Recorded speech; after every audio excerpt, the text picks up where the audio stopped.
Hey there, Detective Geek here, and I'm looking for clues. We may not see as many animals in the winter as during the warmer months, but that doesn't mean they aren't here. Animals leave clues to their presence wherever they go in the form of tracks, scat, fur and feathers, bones, and even holes. And today, we're going to investigate these clues. When we think of animal signs, one of the first kind that often comes to mind is tracks. I use the term tracks instead of footprints because animals leave other impressions in the ground than just their feet, such as the tail drag marks of a mouse or the belly slide of an alligator. Footprints are the easiest kind of track to identify, however. These tracks, with their long human-like fingers, complete with nail marks, belong to a raccoon. They're a common sight near water where they spend a lot of time looking for food. What if you find these tracks? Were they made by a dog or a red fox?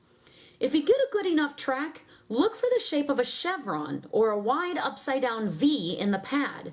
If you see it, you're tracking a red fox. If the pad looks more like this one with a more rounded appearance, you're on the scent of a domestic dog. And speaking of scent, that's another way you'll know that a red fox is around without ever seeing a single track. Fox urine has a distinct scent, something I often describe as skunk with body odor overtones.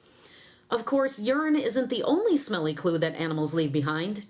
Poop, also known as scat, is a good way of identifying animals as well. Whether it's a deer or a songbird, if it eats, it leaves behind scat.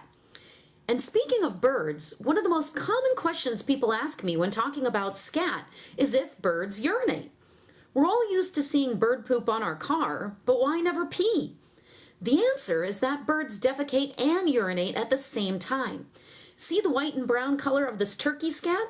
The brown part is the fecal matter, while the white part is the urates. In other words, urine.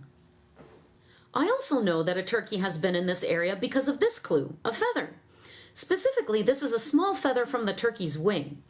Feathers and fur are easy signs that an animal is living nearby, or at least has passed through recently. This coarse brown fur with a white base is from a white-tailed deer.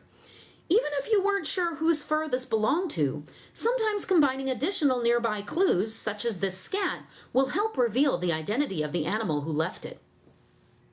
If you're lucky, sometimes you'll come across what I consider the jackpot of animal signs, bones. Even if you have no idea who the bones belong to, it can still be a lot of fun to narrow it down. Are the bones bigger or smaller than yours? The backbone and pelvis of this skeleton is not much smaller than my own. What animals live in the area? Well, chances are there aren't any bears in the middle of Philadelphia, so I can rule that one out. This skeleton belongs to a white-tailed deer. Of course, some deer bones are easier to identify than others. But look closely at these antlers and you'll see another animal clue. Those chew marks were most likely made by a squirrel seeking out a source of calcium, a kind of rodent Flintstones vitamin, if you will, without the fruity flavor. Even something as simple as a hole in a tree can reveal the identity of the animal that made it. If you're thinking that these holes were made by a woodpecker, you're right. But sometimes you can even tell what kind of woodpecker made a hole just by looking at it. If you see large rectangular holes like these ones, they could only have been made by the crow-sized pileated woodpecker. And if you spot a bunch of small holes in lines like this perforated tree, those are the classic sign of the yellow-bellied sapsucker. From tracks and scats to fur, feathers, bones, and even holes, animals are always leaving clues as to their whereabouts in winter. We just have to keep a sharp eye out for them, or sometimes a nose. So get out on the trails and do some detective work, and I'll see you next time.